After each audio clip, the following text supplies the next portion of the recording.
The stars looked different today. Captain Velthari noticed this as she stood on the bridge of the Serenity's edge. Her crystal body caught the light from the ship's screens and threw pretty colors across the walls. She was tall, even for her people, and her mind could touch other thoughts when she wanted to. Right now, she did not want to. The fear in her crew's minds was too heavy. "Captain," called Dr. Cassandra from her science station. The Molari scientist had 4 arms that moved like water as she worked. All 4 hands danced across different controls at once. "The readings are getting worse. This gravity storm is not natural." Velthari walked closer. Her feet made no sound on the metal floor. "Show me." The main screen lit up with numbers and lines that meant bad news. The space around them was twisted and wrong. Gravity pulled in directions that should not exist. Their ship was caught like a fly in a web made of bent space-time. "How long until we can break free?" Velthari asked. Dr. Cassandra's 4 arms stopped moving. Her big eyes looked down. "Captain, I do not think we can break free. The quantum drive is damaged. We are stuck here." Navigator Threx floated over to them. He had no real body, just a cloud of smart gas that could think and talk. His voice came from speakers around the bridge. "The gravity waves hurt our engines badly. We cannot jump to safe space. We cannot even send a normal message home." Velthari felt cold inside her crystal body. "Life support?" 3 days, Dr. Cassandra said quietly. "Maybe 4 if we shut down all extra systems." The bridge became very quiet. Everyone knew what this meant. They were going to die out here in empty space. The Serenity's Edge was a research ship, not a warship. They had no weapons, no strong shields, no rescue ships following them. They were scientists who studied plants and rocks on peaceful worlds. They were not made for danger. "Wait," Threx said suddenly. His gas body swirled faster, which meant he was thinking hard. "I can boost our emergency signal. But only to one place. Only one star system is close enough." "Which one?" Velthari asked, hope growing in her mind. Threx was quiet for a long moment. When he spoke again, his voice was smaller. "Earth." The bridge became even more quiet than before. Dr. Cassandra's 4 arms wrapped around herself. 2 crew members made scared noises. Someone whispered a prayer in the old language. "Earth." Velthari said the word like it tasted bad. The Deathworld. Everyone knew about Earth. It was in all the warning files. A Class 12 Deathworld where nothing should be able to live. But something did live there. Something terrible and strong and dangerous. "The humans, Captain," Dr. Cassandra said, her voice shaking. "Maybe we should not. Maybe we should just wait, hope another ship finds us." "In 3 days?" Velthari asked. "Out here where no one comes?" She walked to the big window that showed the stars. Her people came from a world with soft light and gentle breezes. They ate plants and never hurt anything. Violence was something they read about in old books, not something they understood. The humans were different. Their world tried to kill them every day. They had weather that could smash cities, animals with teeth and claws, sickness that ate them from inside. And somehow they lived through it all. More than lived. They became the strongest, fastest, smartest hunters in the galaxy. "What do the files say about them?" she asked. Dr. Cassandra touched her controls with shaking hands. Words appeared on the screen. Velthari read them and felt more afraid. Species human. Origin Earth. Class 12 Deathworld. Physical. Large, strong, fast healing. Mental. Highly aggressive pack hunters, tool users. Danger level extreme. Contact status forbidden without council approval. "They eat meat," someone whispered. "They have forward-facing eyes," said another crew member. "Like predators." "I heard they fight wars against their own kind," Dr. Cassandra added. "For fun," Velthari kept reading. The more she learned, the more scared she became. Humans lived on a world where the ground shook and tried to swallow cities, where water fell from the sky hard enough to hurt, where the air itself could spin fast enough to tear apart buildings, where fire came from the sky during storms and they liked it. The files said humans actually chose to live in the most dangerous places on their world. They built homes next to mountains that spit fire. They sailed on oceans during storms. They ran toward danger instead of away from it. "Captain," Threx said softly, "life support just failed in Section 7. We have less time now." Velthari closed her crystal eyes. She could feel death coming for her crew. Good people who studied flowers and sang songs and never hurt anyone. They would die afraid and alone in the dark between stars, unless she called the monsters. "Send the signal," she said. "Captain," Dr. Cassandra sounded shocked. "Send the signal to Earth. Tell them Tell them we need help. Tell them we are peaceful. Tell them we mean no harm. And if they come? Dr. Cassandra asked. What if they actually come? Velthari touched the cold window with one crystal hand. Outside, the broken space around them twisted and pulled at their dying ship. Then we find out if monsters can choose to be heroes, she said. Threx worked quietly for several minutes. His gas body moved around the navigation controls like smoke. Finally he spoke. Signal sent. If they got it, if they choose to answer, they could be here in 18 hours. 18 hours, Velthari repeated. Do we have 18 hours? Dr. Cassandra checked her readings again. Yes, barely. Now all they could do was wait. Wait and hope that the galaxy's most feared predators would choose to save their prey instead of hunt them. The Serenity's edge drifted in twisted space, sending out its desperate cry for help to a world full of nightmares. And in the darkness between stars, Captain Velthari learned what it meant to be truly afraid. The alarm woke up Admiral Lee Hyun at 3 in the morning. He sat up in his bed and grabbed the phone before it could ring twice. 20 years in the Korean Space Defense Command had taught him that middle-of-the-night calls meant trouble. Admiral, we have a situation, said the voice on the other end. It was Commander Park So-jin, his best officer. She never called unless something was very wrong. Talk to me, Lee Hyun said, already getting dressed. We got a signal from deep space. It's not human. It's not from any ship we know about. Lee Hyun stopped putting on his shirt. Aliens? Yes, sir. And they're in trouble. Big trouble. 15 minutes later, Lee Hyun was in the command center. The room was full of people working at computers, their faces lit up by glowing screens. Commander Park So-jin met him at the door. She was shorter than most Korean women, but what she lacked in height she made up for in determination. Her black hair was pulled back tight and her eyes were sharp and focused. Show me what we have, Lee Hyun said. They walked to the main screen. Park So-jin touched some buttons and alien words appeared. Below them were human words that the computer had translated. Unknown ships of the system called Earth, Lee Hyun read out loud. We are the crew of the research vessel Serenity's Edge. Our ship is damaged and we are dying. We know you are the predator species from the Class 12 Deathworld. We know we should fear you, but we have no choice. Please, if you have any mercy in your hearts, help us. We will give you anything you want. Just please do not let us die alone in the dark. The room became quiet. Everyone was reading the same words, trying to understand what they meant. Predator species, Lee Hyun asked. Dr. Yoon Da-eun stepped forward. She was the head of the xenobiology department, the person who studied alien life. She was young for such an important job, but she was also the smartest person Lee Hyun knew. Admiral, I think they're afraid of us, she said. Look at how they talk. They call Earth a death world. They think we're monsters. Are we? Asked Captain Kim Tae-ho as he walked up to join them. He was Lee Hyun's best rescue pilot, a man who had saved more lives than anyone could count. His face was kind, but his body was strong from years of training. Let me see their ship, Dr. Yoon Da-eun said.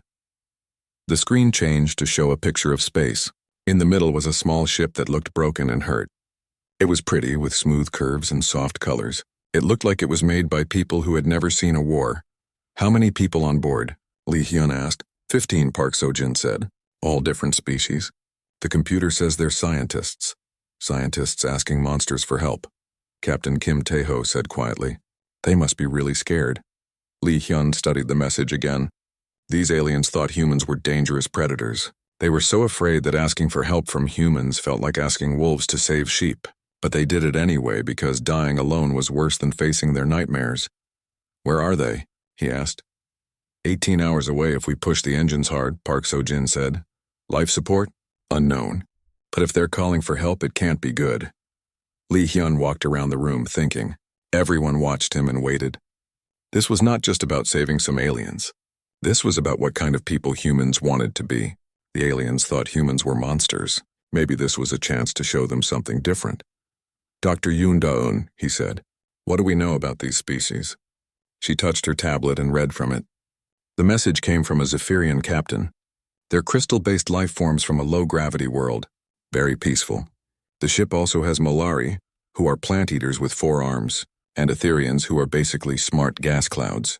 All of them are from safe, easy worlds. None of them have ever seen real violence. And they think we're the scary ones, Captain Kim Tae-ho said with a sad smile. We are scary, Park So-jin said. Look at us. We're big and strong and fast. We come from a world that tries to kill us every day. We fight wars. We eat meat. To them, we probably look like walking nightmares. Lee Hyun nodded. She was right. Humans were scary. They were the result of millions of years of surviving on a world full of danger. They were built to fight and hunt and never give up. But they were also built to protect their families and help their friends and care for those who could not care for themselves. So what do we do? Dr. Yoon Da-yoon asked. Lee Hyun looked at the message again. 15 scared scientists dying in space. So afraid of humans that asking for help felt like giving up. But they asked anyway. We go get them, he said. Sir? Park So-jin sounded surprised. We go get them. We save them. We show them that being strong doesn't mean being evil. Captain Kim Tae-ho smiled. I'll get my ship ready. Take the Aegis, Lee Hyun said. Full medical team, Dr. Yoon Da-yoon, you're going too. They need to see a friendly human face. What about first contact protocols? Dr. Yoon Da-yoon asked. Make them up as you go, Lee Hyun said. But remember, they're already scared to death of us. We need to be very, very gentle. Captain Kim Tae-ho was already moving toward the door. How gentle? Imagine you're trying to help a hurt bird, Lee Hyun said. One that thinks you're a cat. Within an hour, the Aegis was ready to launch. It was a fast ship built for rescue missions. Captain Kim Tae-ho picked his best crew, Corpsman Choi Jin-woo for medical help, Sergeant Han Bo-young for engineering, and Lieutenant Nam Soo-bin as his pilot. As they prepared to leave, Dr. Yoon Da-yoon studied everything she could find about the alien species. She wanted to understand them, to know how to help them without making them more afraid. They're all peaceful, she told Captain Kim Tae-ho as they walked to the ship. They've never seen violence. They probably don't even understand why anyone would want to hurt another person. Then we'll show them that not all strong things are dangerous, he said. The Aegis launched into space, racing toward the broken alien ship. Inside, the crew prepared for the strangest rescue mission of their lives. They were going to save people who thought they were monsters, and maybe, just maybe, they would prove that monsters could choose to be heroes after all. The Aegis came out of hyperspace like a silver arrow shot from the bow of a giant. Captain Kim Tae-ho stood on the bridge, watching the broken alien ship grow larger on his screen. It looked so small and hurt, floating in the twisted space that had trapped it. There she is, said Lieutenant Nam Soo-bin from the pilot's seat. Her hands moved over the controls like she was playing music. The Serenity's edge, just like the pictures. Dr. Yoon Da-eun stood beside Captain Kim Tae-ho, holding a tablet full of notes about alien biology. Remember, they're terrified of us. We need to move slowly and speak softly. How terrified? Asked Corpsman Choi Jin-woo. He was checking his medical supplies, making sure he had everything needed to help injured aliens. Imagine meeting a tiger that could talk, Dr. Yoon Da-eun said. That's how they see us. Sergeant Han Bo-young looked up from her engineering station. Tigers don't usually come to help when you call for rescue. No, Dr. Yoon Da-eun said. They don't. That's what makes this so strange for them. Captain Kim Tae-ho opened a communication channel. Alien vessel Serenity's Edge. This is Captain Kim Tae-ho of the Earthship Aegis. We received your distress call. We are here to help. For a long moment, there was only silence. Then a voice came through the speakers. It sounded like crystal bells ringing, but the words were full of fear. Earthship, you came. You actually came. Yes, we came, Captain Kim Tae-ho said gently. What is your situation? I am Captain Velthari. We have 15 crew members. Our life support is failing. Our engines are dead. We cannot escape this gravity storm. Captain Kim Tae-ho could hear the fear in her voice. She was trying to be brave, but she was talking to what she thought was a monster. Captain Velthari, we are going to help you. But first I need you to know something. We are not going to hurt you or your crew. We are rescue workers. We save people. That is what we do. Another pause. You save people? Even people who are not human? Especially people who are not human, Captain Kim Tae-ho said. We believe all life is precious. Dr. Yoon Da-eun leaned forward and spoke into the microphone. Captain Velthari, my name is Dr. Yoon Da-yoon. I study alien biology. I would like to help treat any injured crew members you have. May we come aboard your ship? You want to come aboard? Captain Velthari sounded shocked. Into our ship with us? Yes, Dr. Yoon Da-eun said. But only if you say it's okay. We will not force our way in. Lieutenant Nam Soo-bin had moved the Aegis close to the alien ship. Captain, I can see them through their windows. They look really scared. Captain Kim Tae-ho made a decision. Dr. Yoon Da-un, dim all the lights on our ship. I want us to look as non-threatening as possible. Corpsman Choi Jin-woo, when we go over there, move slowly. Keep your hands where they can see them. Should we leave our weapons behind? Sergeant Han Bo-young asked. We don't carry weapons on rescue missions, Captain Kim Tae-ho reminded her. We're not soldiers today. We're doctors and engineers and helpers. They put on their spacesuits and prepared to cross to the alien ship. Dr. Yoon Da-yoon checked her translation device one more time. Corpsman Choi Jin-woo packed his medical supplies in a soft bag that looked friendly and harmless. Serenity's Edge, we are ready to come aboard, Captain Kim Tae-ho said. 4 humans. We have medical supplies and engineering tools. We want to help fix your ship and treat your wounded. 4 of you? Captain Velthari's voice was very small. 4 humans coming to our ship? Only if you allow it, Dr. Yoon Da-un said quickly. You are in command of your ship. We will only come if you invite us. There was a long pause. Then Captain Velthari spoke again, her voice shaking. Please come, we need help. But please be gentle with us. We are not warriors. We know, Captain Kim Tae-ho said softly. We will be very gentle. They crossed between the ships in their spacesuits. The alien airlock was small and pretty, decorated with pictures of flowers and peaceful landscapes. When they went inside and took off their helmets, Captain Kim Tae-ho saw the alien crew for the first time. They were beautiful and strange and very, very scared. Captain Velthari was tall and made of living crystal that sparkled in the light. Dr. Cassandra had 4 arms and looked like a cross between a person and a plant. Navigator Threx was a cloud of glowing gas that floated near the ceiling, and they were all staring at the humans like they had just seen death itself walk through there. Dr. Cassandra made a small sound and fell down. She had fainted from fear. Oh no, Dr. Yoon Da-yoon said quietly. She knelt down beside the fallen alien, moving very slowly. It's okay. We're here to help. Corpsman Choi Jin-woo also knelt down, but he stayed back a little. Dr. Yoon Da-un, let me look at her. But you talk to them. They're less afraid of you. Dr. Yoon Da-un looked up at Captain Velthari. Captain, I'm sorry we scared your crew member. We know we look frightening to you, but we really are here to help. Captain Velthari's crystal body was shaking. You look like the pictures in our files. Big and strong and dangerous, but you're being so gentle. We are strong, Captain Kim Tae-ho said. We had to become strong to survive on our world. But being strong doesn't mean being cruel. Sergeant Han Bo-young had found the engineering section. Captain, their quantum drive is badly damaged. But I can fix it. It will take a few hours. Do what you need to do, Captain Kim Tae-ho said. Then he looked at Captain Velthari. Is that okay with you? Captain Velthari seemed shocked that he asked permission. You want my permission? You could just take our ship. You could make us do anything. We could, Captain Kim Tae-ho said. But we won't. This is your ship. You are the captain. We are just here to help. Dr. Cassandra woke up slowly. She looked at Corpsman Choi Jin-woo, who was checking her with gentle hands, and made a scared sound. It's okay, he said softly. I'm a medic. I help hurt people feel better. Are you in pain anywhere? She stared at him with wide eyes. You have forward-facing eyes, like a predator. Yes, he said. But I use these eyes to watch for danger so I can protect people, not to hunt them. Navigator Threx floated closer, his gas body swirling with confusion. I do not understand. You are from the Deathworld. You are supposed to be killers. But you ask permission. You say please and thank you. You help us instead of hurting us. Dr. Yoon Da-un smiled. Navigator Threx, yes, we come from a dangerous world.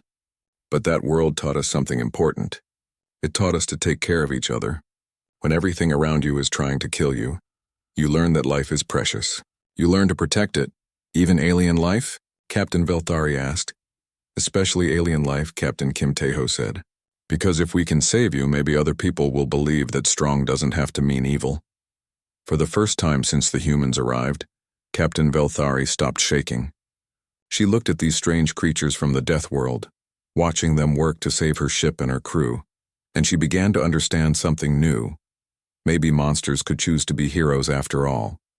Hours passed as the humans worked to save the alien ship. Captain Velthari watched them and learned things that confused everything she thought she knew about Deathworlders. Sergeant Han Bo-young worked on the quantum drive with incredible skill. Her hands were big and strong, the hands of a predator, but they moved with the precision of an artist. She could feel tiny problems in the engine that the alien computers had missed. She fixed each one with care as if the ship belonged to her own family. "How do you do that?" Dr. Cassandra asked. She had finally stopped being afraid enough to get close and watch. "How do you know exactly where the problem is?" Sergeant Hanbo Young looked up from the engine. Her face was dirty with oil, but she was smiling. On Earth, everything breaks all the time. Storms, earthquakes, volcanoes. They destroy our machines constantly. We learn to fix things quickly or we die. "Your world sounds terrible," Dr. Cassandra said. "It is," Sergeant Hanbo Young said, "but it made us good at solving problems.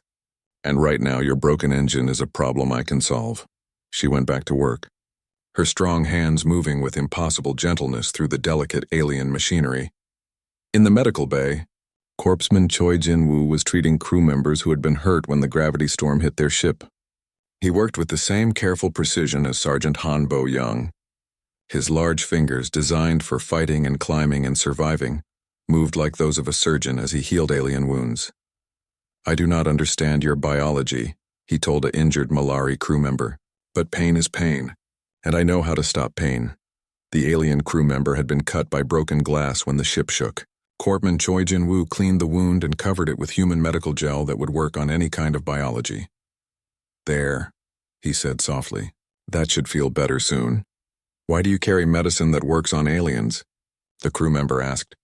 "Because someday we knew we would meet aliens," Corpsman Choi Jin-woo said, "and some of them might be hurt.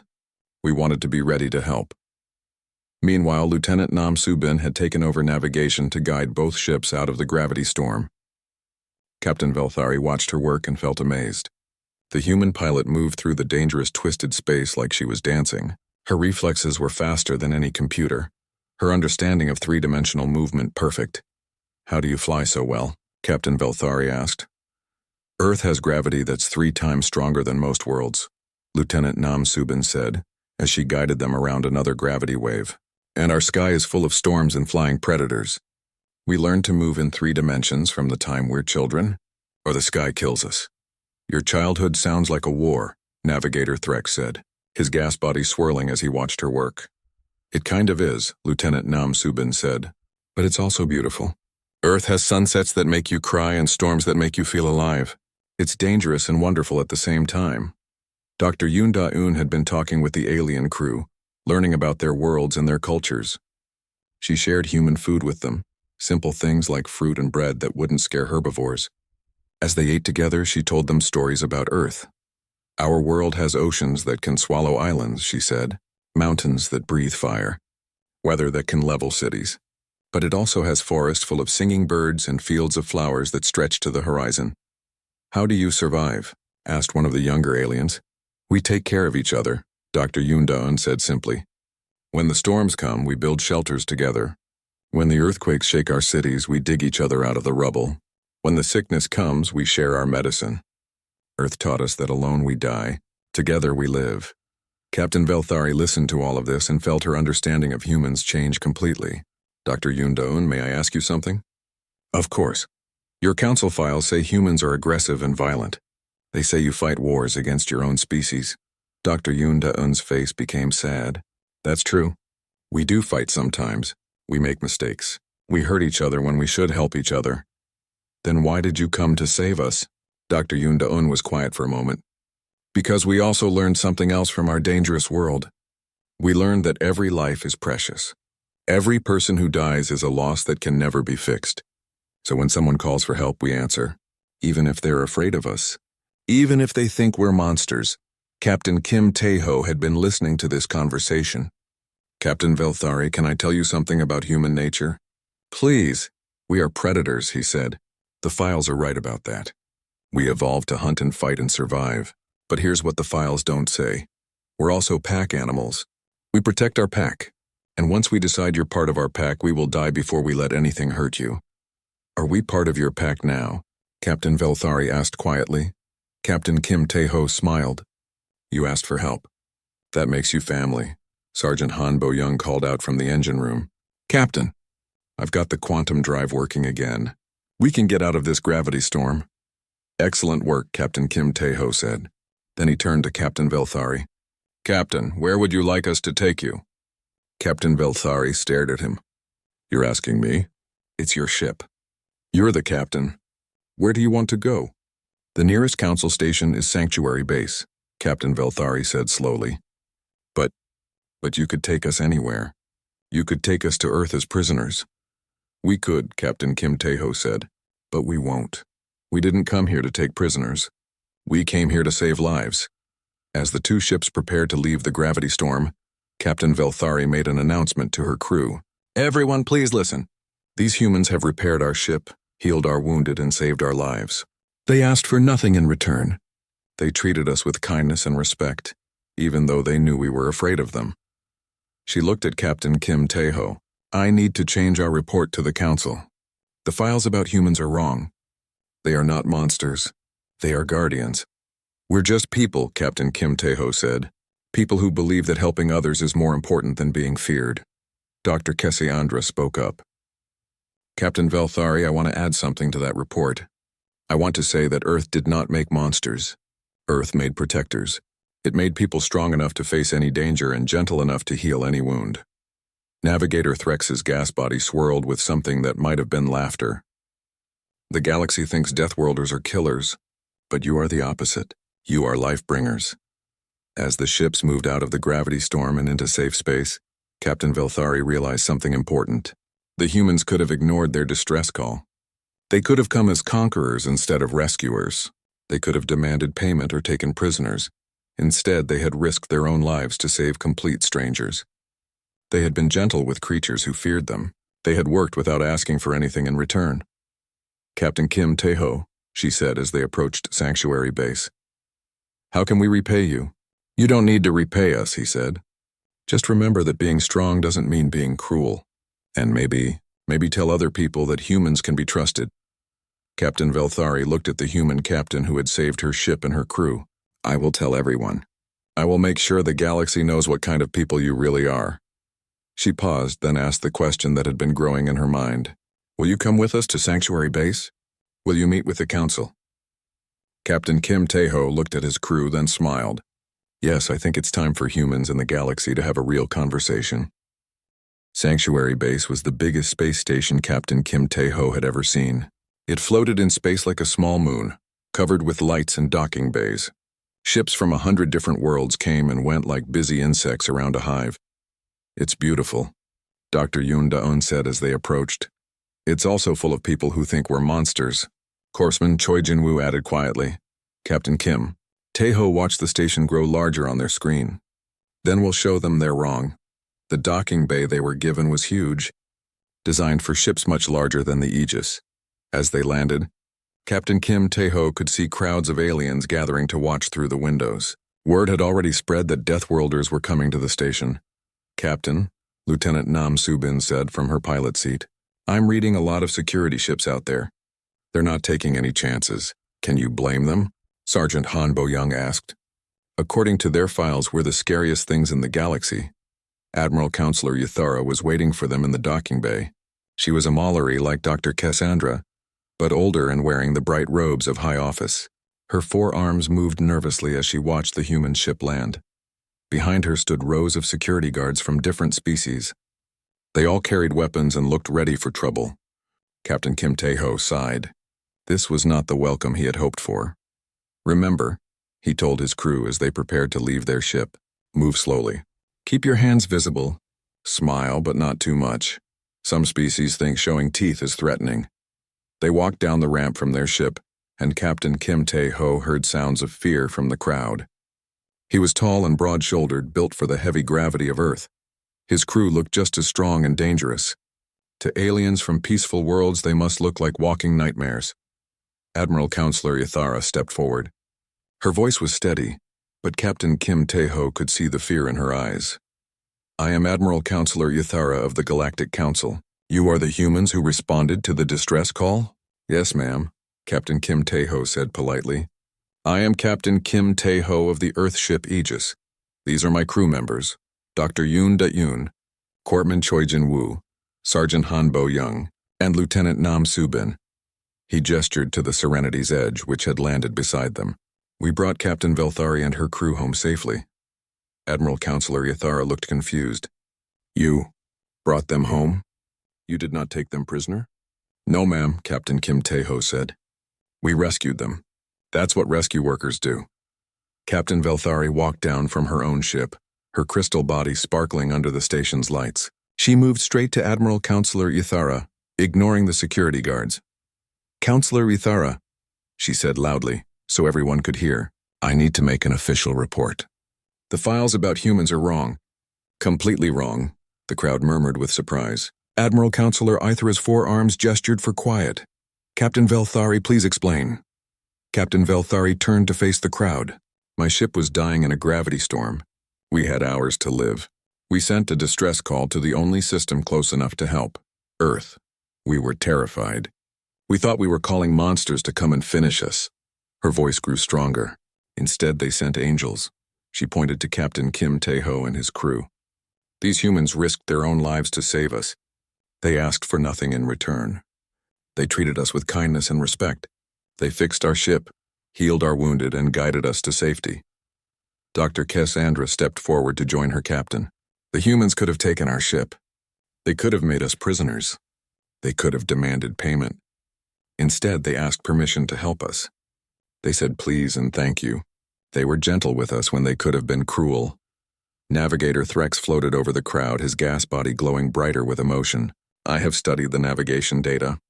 The humans reached us in 18 hours. They pushed their ship to dangerous speeds to save strangers they had never met. No one in the galaxy responds to distress calls that fast. Admiral Counselor Ithara looked at Captain Kim Tae-ho with new eyes. Captain, is this true? You came to help people who were afraid of you? Yes, ma'am, he said simply. Someone was in trouble. We helped them, but why? She asked. Your files say humans are aggressive and violent. Dr. Yoon Da-yoon stepped forward. Counselor Ithara, may I explain something about human nature? Please. Earth is a dangerous world. That part of your files is correct. Our planet tries to kill us every day with storms, earthquakes, predators, and diseases. But do you know what that taught us? Admiral Counselor Ithara shook her head. It taught us that life is precious, Dr. Yoon said. It taught us to protect each other. When everything around you is trying to kill you, you learn that the only way to survive is to take care of each other. Corpsman Choi Jin-woo spoke up. Counselor, I'm a medic. I learned to heal people because on Earth someone is always getting hurt.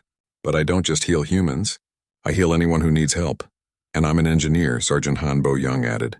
I learned to fix things because on Earth everything breaks. But I don't just fix human machines. I fix anything that's broken and needs to work again. Lieutenant Nam Subin smiled. I'm a pilot. I learned to fly in Earth's dangerous skies, but I don't just guide human ships. I guide anyone who's lost and needs to find their way home. Captain Kim Tae-ho looked around at the crowd of aliens. Counselor Ithara, we would like to make a formal request. What kind of request? We want to establish a human rescue corps. We want permission to help anyone in the galaxy who sends a distress call. We want to use our strength to protect people, not hurt them. The crowd was completely silent. Admiral Counselor Ithara's forearms moved as she thought about this request. You want to become galactic rescuers? Yes, ma'am. We want to prove that being strong doesn't mean being evil. We want to show the galaxy that humans can be trusted. Captain Velthari stepped forward again. Counselor Ithara, I want to be the first to request their help officially. I want humans patrolling our space lanes ready to answer distress calls. As do I, said Dr. Cassandra. And I, added Navigator Threx. One by one, other voices joined them. Aliens who had been afraid of humans minutes before were now asking for their protection. Admiral Counselor Ithara looked amazed. Captain Kim Tae-ho, what do you want in return for this service? Nothing, he said. Just the knowledge that we're making the galaxy a safer place for everyone. And if we say yes? If we allow this human rescue corps to operate in council space, Captain Kim Tae-ho smiled. Then when someone sends out a distress call, they'll know that help is coming. They'll know that no one has to die alone in the dark. Admiral Counselor Ithara was quiet for a long moment. Then she spoke in a voice that carried, across the entire docking bay, the Galactic Council formally recognizes the human rescue corps. Earthships are welcome in all council space for humanitarian missions. The crowd erupted in cheers. Captain Velthari's crystal body sparkled with joy. Dr. Cassandra's forearms waved in celebration. As the celebration continued around them, Dr. Yoon Da-yoon leaned close to Captain Kim Tae-ho. "Do you think this will work? Do you think we can really change how the galaxy sees us?" Captain Kim Tae-ho watched as aliens who had been afraid of humans an hour ago now came forward to shake their hands and thank them. "I think we already have," he said. 3 months later, the first official Human Rescue Corps ship launched from Earth. It was called the Guardian, and its motto was painted on the side in letters big enough to be seen from space. "No one dies alone in the dark." Captain Kim Tae-ho, now Admiral Kim Tae-ho, stood on the bridge as they received their first official distress call. It came from a Zephyrian merchant ship that had lost power near a dangerous asteroid field. "This is Admiral Kim Tae-ho of the Human Rescue Corps ship Guardian," he said into the communicator. "We received your distress call. We are coming to help." "Thank the stars," came the reply. "We were hoping it would be the humans who answered." Admiral Kim Tae-ho smiled as his ship jumped to hyperspace, racing toward another rescue mission. The galaxy had learned something important. The strongest people didn't have to be the cruelest people. Sometimes the most dangerous predators chose to become the most devoted protectors. And in the darkness between the stars, no one would ever have to die alone again.